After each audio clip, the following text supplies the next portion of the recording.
This week, the streaming world literally explodes.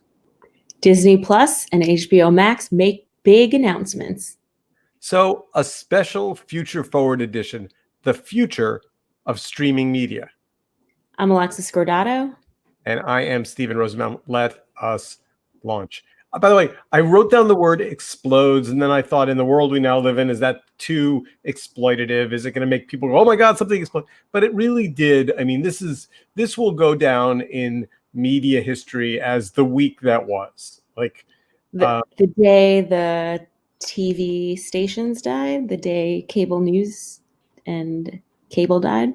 No, not cable news. Careful of that, because we got a Jason Kilar CNN announcement floating out there. No, I just think, again, not to suggest there's any good news in anything COVID related, but COVID has sped up dramatically the pace of change, and I think that cable networks have been on the decline as streaming has stepped up. But I mean, we're going to go through everything. We're going to go through all the announcements. We're going to go through all the new programming.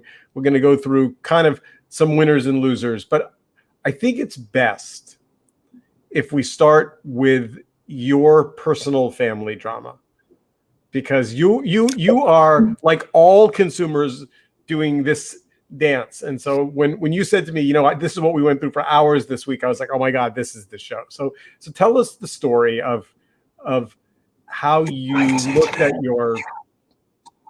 your subscription bundles.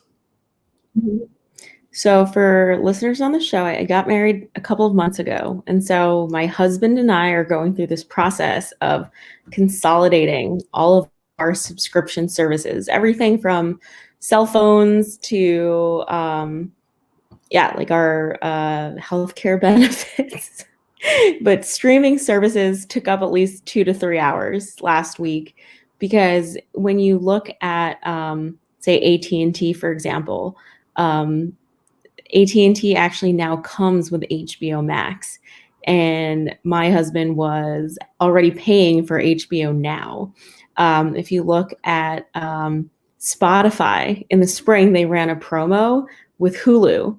And so my brother was paying for Spotify Premium and Hulu, and now you can actually get a Spotify family plan with up to 6 people. So between my dad, my mom, my in-laws, we were all shuffling accounts. Anyway, there's nothing wrong with sharing accounts. These platforms actually encourage it on certain plans, but the coordination of it is incredibly time consuming. And when you actually add everything up, you realize, like, I'm almost paying like $70 for content, in which case, before you know it, we're going to pay the same amount that I would have been spending on like Time Warner in the city. So just to be clear, some plans encourage sharing, and other plans are like, So Netflix, I mean, I know from internally at Netflix that they could push a button and do IP tracking and shut off everyone who's from multiple IP addresses using the same password. They could do that like tomorrow. Yeah. And they discuss it internally. And then they go, yeah, let's not do that. But like what they've done, if you've noticed their plans, and they've also lowered the number of concurrent streams you can have. So effectively, they've done the same thing. So you have to call your kid and say, hey, do you happen to have Netflix? Are you watching Netflix now? Oh, no, you just left it on. Okay, well, shut it off because I can't get to it. Like, not that I do that. Mm-hmm. But I think the other thing, by the way, is all of these, when you do blank, you get a year free blank. Right. I mean, those are what all of these streaming services know internally is like the amount of effort it would take to keep track. So when you say Matt gets X for free as part of AT&T, whatever, you mean for a period of time. It's got to go away. Right. Yeah. So if they've made you sign up with a credit card, then net, what they're hoping is that, so when I got my new iPhone a year ago, I got a year of Apple TV Plus, Apple TV. But you have to put on the calendar when it runs out. And you have to remember to cancel it. Default. Right. Yeah. All right. So let's start with this. There's a really good Hollywood Reporter by the numbers article that I think maybe is the good starting place, and then we'll dig into some specifics. So if you look at the numbers, here's I'll read you just a paragraph. Between March and August of 2020, U.S. adults spent 12.2 trillion minutes with digital, 11.1 trillion minutes with linear TV, and 2.8 trillion minutes streaming. So, I'm not sure I understand the difference between digital and streaming. And these numbers continue to exponentially grow, which is to say the shift is now underway for VOD, content on demand, subscription versus kind of all you can eat cable bundles. And I mean, I still subscribe to the lowest end cable package that I can get, but it's mostly just to get over the air broadcast TV, because they moved the antennas in New York from the Empire State Building, where I got a great over the air signal, downtown to the site of the World Trade Center new sites, and I get mediocre over the air TV, so I shifted. Mm-hmm.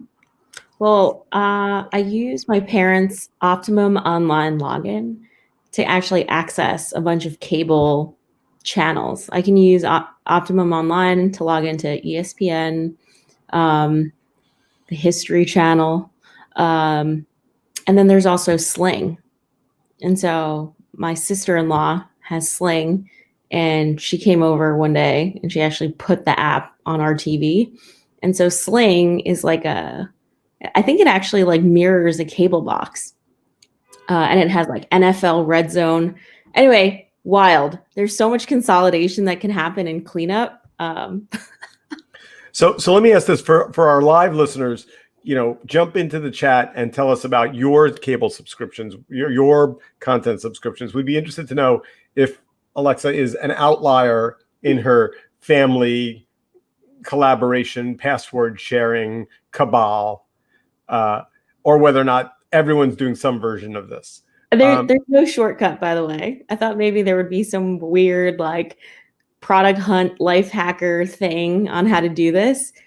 No, it's really not. Well, no, you're first is the answer.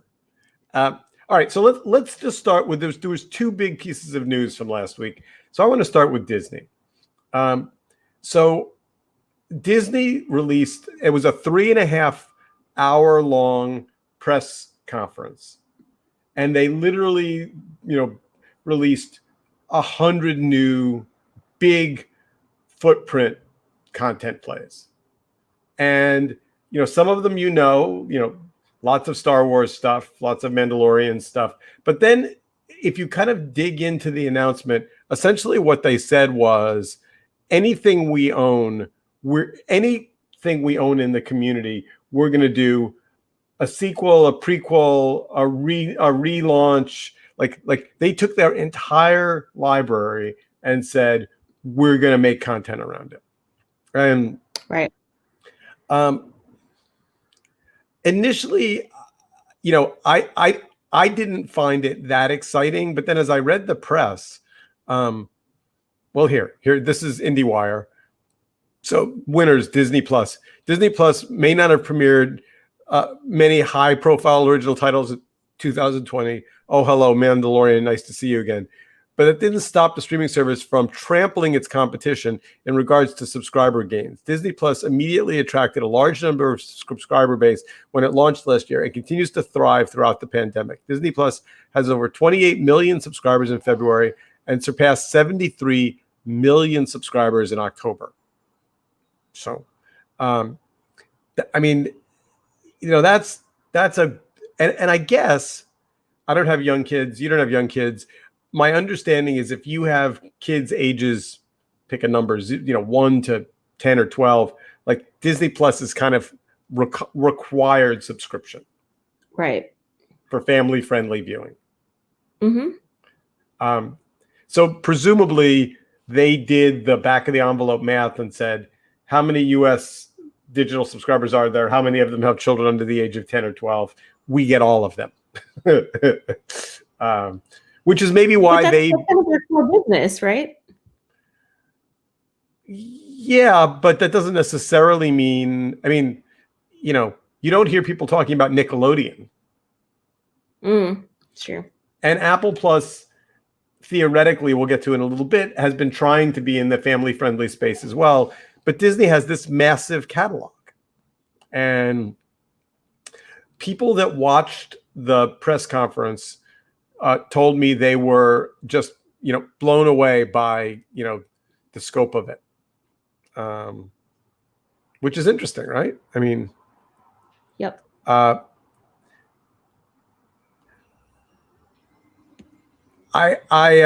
mean, is anyone in your, I'm going to call it a cabal, your digital cabal, have Disney Plus? Do you have a way to get to Disney Plus? I pay for Disney Plus. You pay? Okay.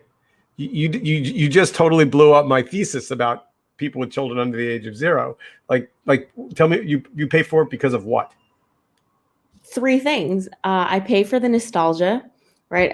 I grew up watching Disney films, and so yeah, and like if I want to watch any of the live action, like Mulan was just released, Disney Plus is the only way I get it.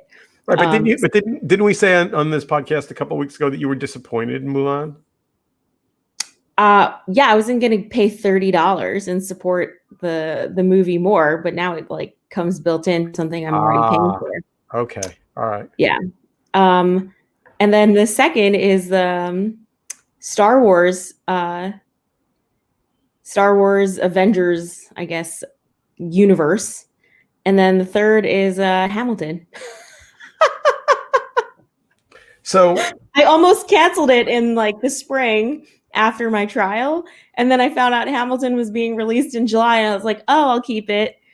And then I kind of just started, I don't know, occasionally watching old Disney movies. So for you, this massive list of new Disney content is exciting. Like they're no longer on your digital endangered species list. You're going to keep them. I'm going to keep them. I mean, The Mandalorian, if you like Star Wars, is it's like a movie. I watched the first 3 or 4 last year when they came out, and I liked it, but I guess the lack of memorable actors, the fact that everything seemed like it was behind helmets and like kind of a little bit genericized for me, I was like, I don't know. Like I've been around long enough to have like a real fondness for the characters and the performers. I think it's just for me the backstory to Yoda, right? Like, what's his origin story?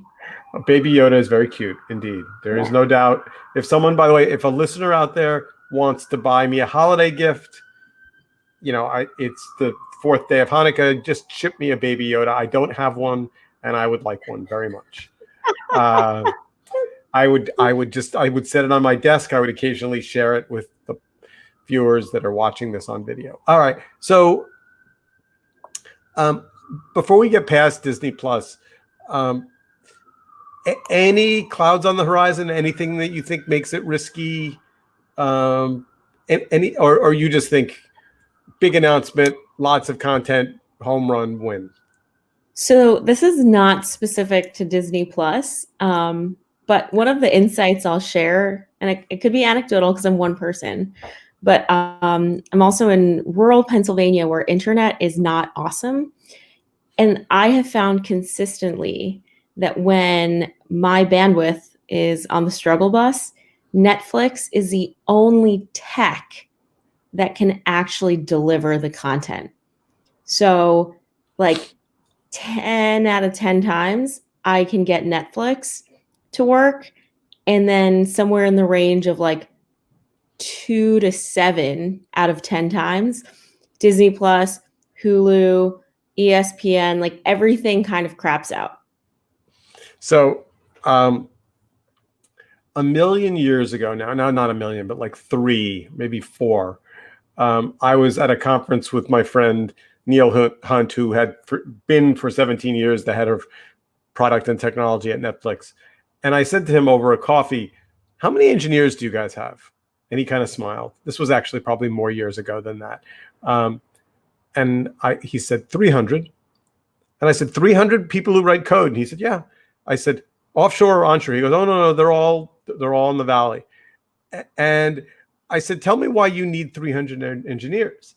And he said, in order to reliably deliver that signal to you on whatever box you're on, whatever bandwidth you're on, whatever TV you're on, whatever app you're using, turns out to be, non-trivial. And, so Android versus iOS versus, so the fact that you have, a successful experience with Netflix that is order of magnitude better than the other guys is not an accident. I mean, they have engineered the hell out of it. And I don't know how they streaming first. What? Sorry? They were streaming first. Like, it's their core. They were the first in the space.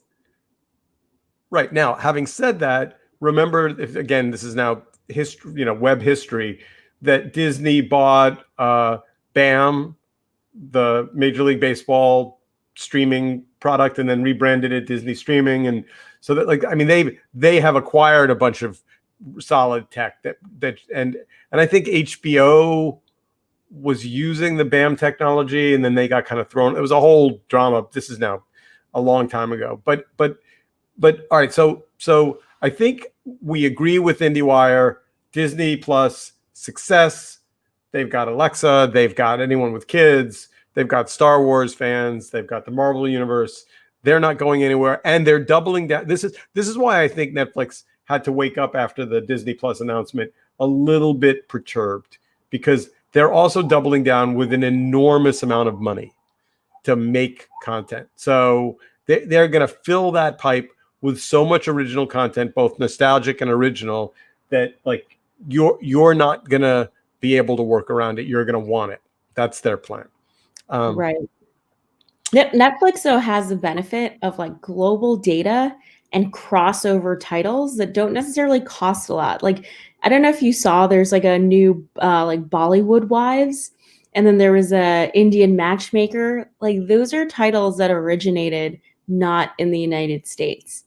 And Netflix has enough data to know what titles can carry over. There was also the Circle, the US version, and the Circle Brazil. So they're actually starting to bring titles from local markets into more of a global stage. And I actually don't know any other platform that can do that as quickly.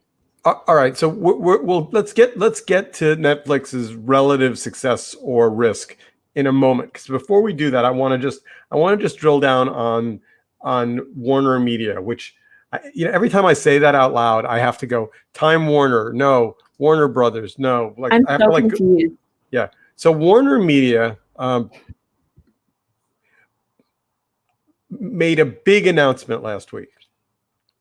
Warner Media said, for the next year, every single movie in our Warner Media roadmap is going to be delivered to HBO Max at no additional charge.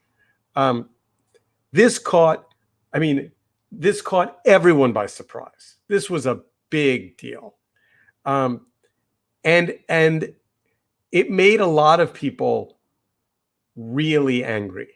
Like, given COVID and the elections and other things, you think people were a little angered out, but boy, there was a vein of anger that they didn't know. Maybe they knew they were going to tap, but like Christopher Nolan came out and kind of led the charge, director Christopher Nolan, whose movie Tenet was a flop, which probably didn't make him very happy, but not anyone's fault. The theaters were closed. Change is so hard. But so here's the thing that's worth remembering. If you're the director of a movie and you've been working for 7 years, you had to get it put together, and you're the producer and you put it together and you got all the elements and you got it shot and you got it and you were about to get it in the theaters to be your moment. and all of a sudden Warner Media or Warner Media or says, we're going to put you on a streaming platform. So that whole profit participation, all the math that got negotiated by a room full of lawyers, all that stuff is just imploded. That's a bad day for you. Like, yeah, but I think, change is inevitable. It would be akin to an announcement, a decade plus ago, where if you told, I don't know, like people at the New York Times, guess what? Like, New Yorkers are like not going to subscribe to the paper edition anymore. Totally disagree with you. Really? Yeah. Why? If you told people at the New York Times 10 years ago that tomorrow morning you were shutting off the printing presses, like, it's happened over 10 years. It happened slowly. The paper's shifting to digital. They made little mistakes. They did podcasting. There was this inevitable, change. When change happens slowly and incrementally, people tolerate it. When it happens like a light switch, when you're a movie director, a Christopher Nolan who shoots his films to be in big screen theater experiences with wraparound sound and all these things, you have to remember, direct to video is what was historically the kiss of death. Like when I meant what you meant though. Like, I'm just saying, imagine if in newspaperville, like the front page of the New York Times no longer exists and it doesn't exist in print, and it was just going to shut down overnight. That's how drastic that would be. Yes. Yeah. But so my first thought was, oh my God, the guys at Warner Media must be shitting a brick. They must have had no idea that they were going to set off this bomb. And then I listened to Jason Kilar with Kara Swisher for an hour the other day on her podcast. And I mean, the only way to describe it was he was giddy. He was giddy with excitement. And I didn't follow his career that closely, but I guess the Hollywood folks weren't very fond of him when he was at Hulu, because he's essentially not a film person. He's not a theatrical person. And his feeling, I guess, all along has been, all of the what in the business is called windowing, which means that the by the way, I don't know why, but I see that you look muted. Are you muted? I hear you. Oh, that's odd. But never mind. Never mind. But I think it happened automatically. Yeah, I think that's right. All right. So windowing is, we're going to make this film, we're going to put it in theaters for X amount of time, then we're going to put it on paid cable for a period of time, then we're going to put it on basic cable and we're going to get, if you're in the Hollywood business, you're going to get paid each time there's a window. So Jason Kilar has said, I don't like windowing. And so essentially what he's saying is the big Warner Media films will appear on HBO Max. There will be 12 of them this year. They will also appear in theaters if you want to pay more and and you can find a theater that's going to open. On one hand, I get it. This is a good idea. It certainly front loads HBO Max with a lot of content, some of which you're going to want to see. Yep. And HBO Max has been a little slow out of the gate, in part because the branding was confused. And you were saying earlier, you're probably, I'm not used to calling him your husband. I have to. Yeah. Wow, that's weird, right? Yeah, it is a little weird. That he had HBO. What was the one he had? Not Max. HBO Now. Right. Which doesn't know. I mean, aren't they all the same thing? They're not. Honestly, HBO Go, HBO Now, HBO Max, like the worst branding naming cluster ever. Yeah. No. So and then the last thing about the HBO Max Go Now Time Warner Media decision is, the Hollywood agent community, which mostly sits in the background and does deals and takes people to lunch, is super angry. Like there've been these big announcements from CAA and all of the big Hollywood agents essentially saying our clients are really, really, really pissed off. So I don't think it's clear how much damage they've done to the relationships within that studio, but not insignificant.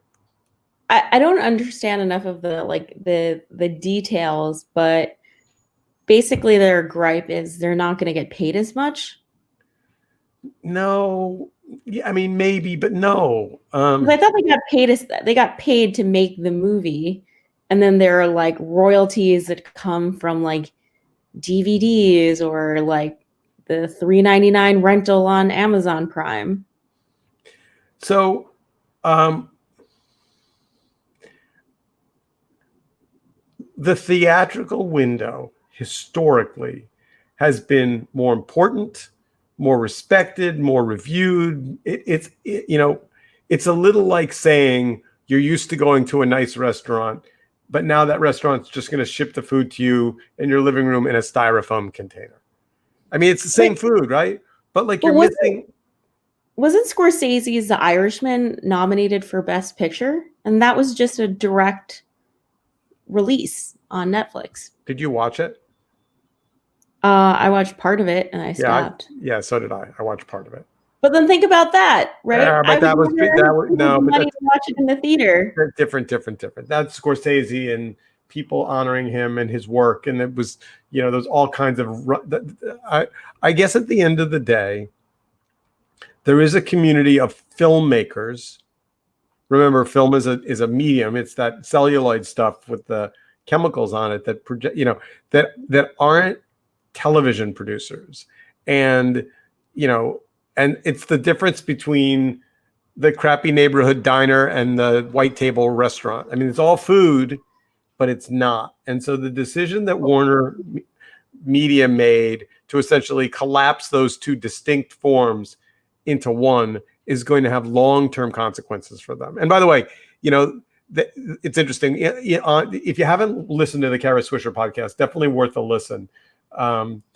She, among the things they talk about is CNN, and he says we're thinking about spinning out CNN as its own streaming channel, which I found a little bit confusing because isn't CNN already a channel? I don't exactly understand. But did you watch Queen's Gambit and listen to the Kara Swisher podcast?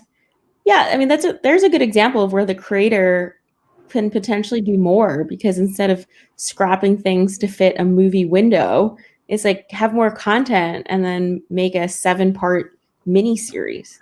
All right. So since you're clearly not getting the emotional component of this as a filmmaker, no, let me try one more time. So tell me, like, on your current product, what's the code base? What's the underlying code that it's written in? JavaScript. Okay. So if you went to all your developers and said, listen, guys, we love you and we're going to take care of you. We're going to give you a little bit more money. We've made the decision. This was made at the highest level that we're going to shift everything to writing to C++. Like we're just going to, no more JavaScript. We're all going to write in C++. How many developers would high five you? They'd probably all leave. They would all, right? And you could, I mean, if you didn't understand that, if to you JavaScript and C++ were just mumbo jumbo on a screen, you'd say, "What's the big deal? I mean, it's just a language. You'll learn it. We'll pay you. We'll get you some tutoring. No, no one's gonna." Yeah. But like people's don't get me wrong. As a longtime Upper West Sider, I spent a lot of time at the 84th Street AMC. I spent a lot of time at the Lincoln Center IMAX theater. Like I was an avid movie goer, and I still would be if we were not in a pandemic. I guess it's more like my message to movie filmmakers whose hearts are hurting right now. It's like I'm going to support you. Like I want to support your work. I want to consume it, and I want to access it in different ways. So I think again, didn't know that I was going to be defending filmmakers on this podcast today, but I think that filmmakers want their work consumed in a dark room without phones out, without people chit-chatting. Like they want people, it would be like going to a opera and bringing a portable radio with you so you can listen to the ball game while the people sing on stage. Like they want their speakers. Yeah, they want their films consumed as movies. Some of them. Now, some of them just want the money, right? Fine. Some of them just want the money. But what was shocking to me, so keep in mind, Jason Kilar runs Warner Media, but he doesn't run AT&T, which owns Warner Media, which is in and of itself head scratching. So, when Jason Kilar comes from the move fast and break things school of we need change, and change is painful, and let's just rip the Band-Aid off.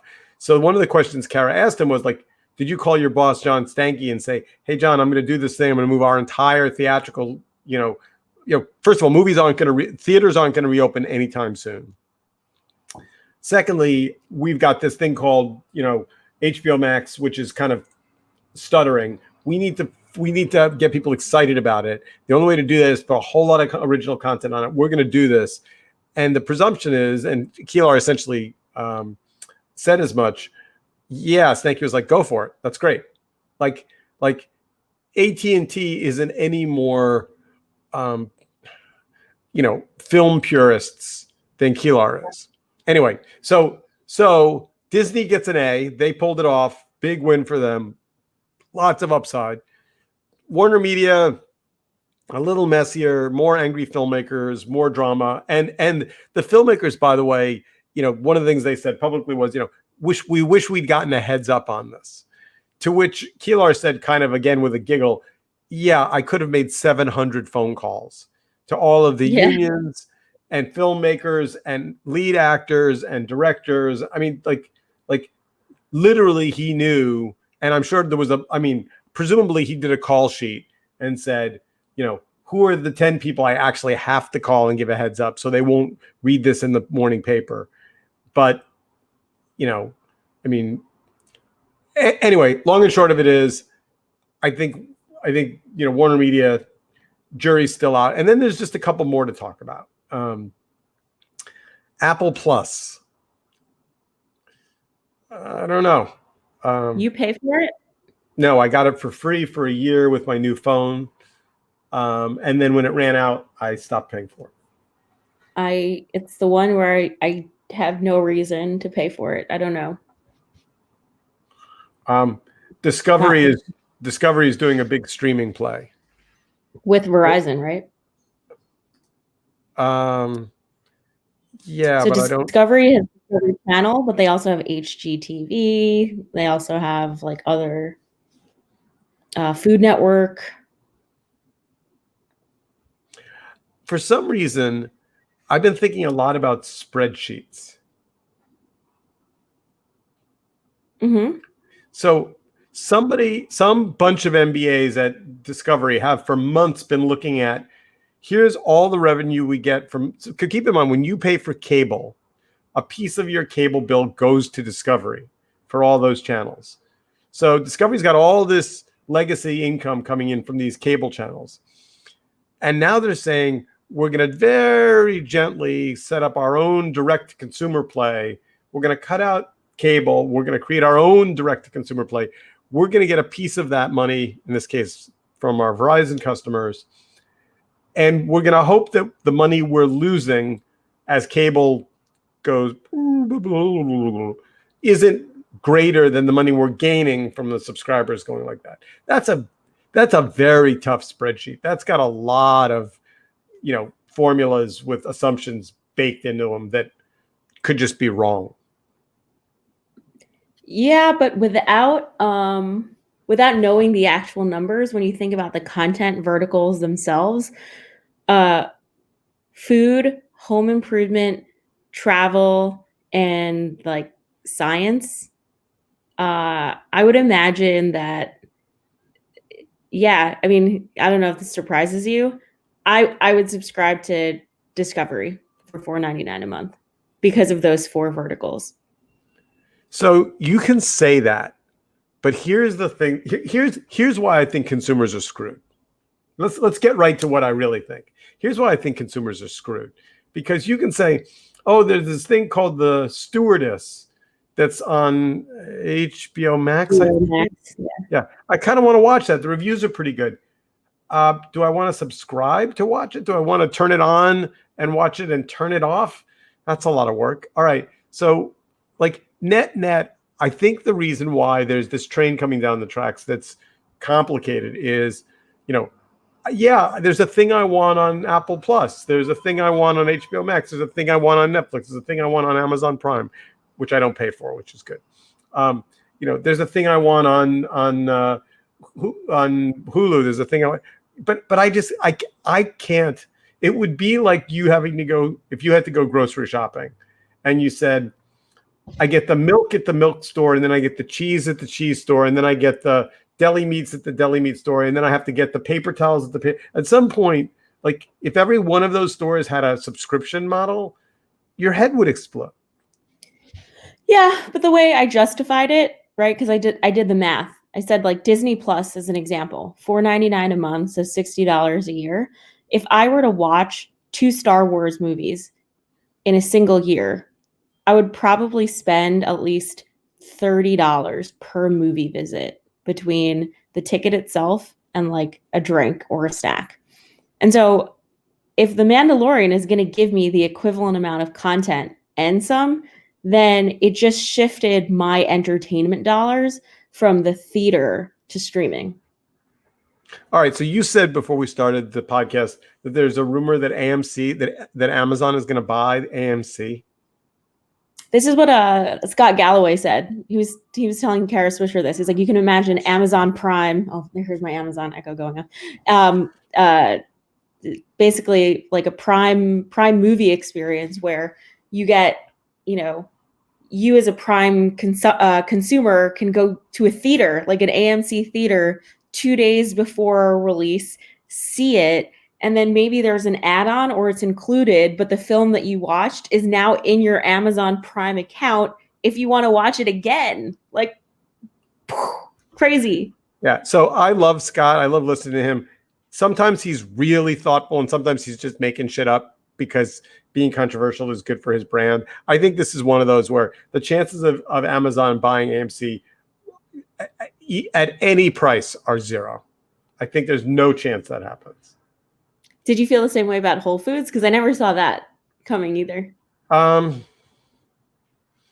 think it would be very, very hard to say I want to be in the grocery business and not have a footprint for things like no, I guess I didn't see that coming. But I just think when I look at the amount of real estate it takes to own a movie theater relative to the number of days in a week when people go to that real estate, and I know what New York City real estate costs. You're owning great big box space that sits empty 75% of the time. Anyway, but back to like so I have a business idea I want to share with you just as we wrap things up. Amazon, all of these various services, let's skip Amazon for a minute. Netflix doesn't care how often you change your password, right? Right. So what if I went and signed up 100 subscriptions to Netflix, Disney Plus, HBO Max? I bought 100 subscriptions to each one of them. And then I owe you, Alexa, a subscription to the Steve streaming community channel where you can literally watch any one of these channels you want. I have all of them for you. But when you sign in, I assign you a password. And when you sign out, I take it back and lend it to somebody else. I think there's like a physical product that does, it's like an aggregator. It's almost like a cable box for your streaming services. No, but I'm saying you pay me $15 a month, and I say you get, as long as you're watching them one at a time, you get all of them. Mm-hmm. You could do that. You could be enterprising, then it'll offset your costs, and then you're paying nothing. Well, no, I'm thinking of it as business. The only thing I wonder about is how long could you get a running head start before somebody says we're gonna tie your password to your IP address? Sorry, yeah. I mean, you probably get a year running head start, but right. Like eventually, but as a consumer, that's what I want, which is to pay one fee and be able to dip in and out of the different services and watch what I want. Yeah, I mean, it's kind of like a cable. all over again. No. But it's way cheaper. You want No, it's way cheaper. It's because look, it's like I'm not going because to you watch. want to pay on a per title basis. Yeah. I'd, No, I I'd, mean it I'd, basically. I'd like to watch the first 5 minutes of the flight attendant. You want movie and TV to work like Spotify, $9.99 a month. I don't have to buy albums anymore. I could just listen to singles. Maybe I call it TVify, Movieify.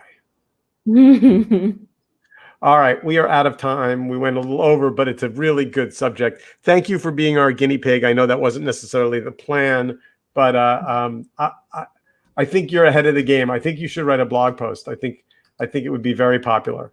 I think the number of families that are struggling with, and by the way, knock on wood, you're in a place economically where your family can, these are decisions you're making, but you're not taking food out of your family's mouth to subscribe to Disney Plus. Right. I think there are plenty of people for whom the cost of streaming media going up is economically unsustainable, and I think they're worth being concerned about as well. So. Ding, ding, ding, ding, ding. I agree. All right. Have an excellent week. We'll see you next week. Bye. You too.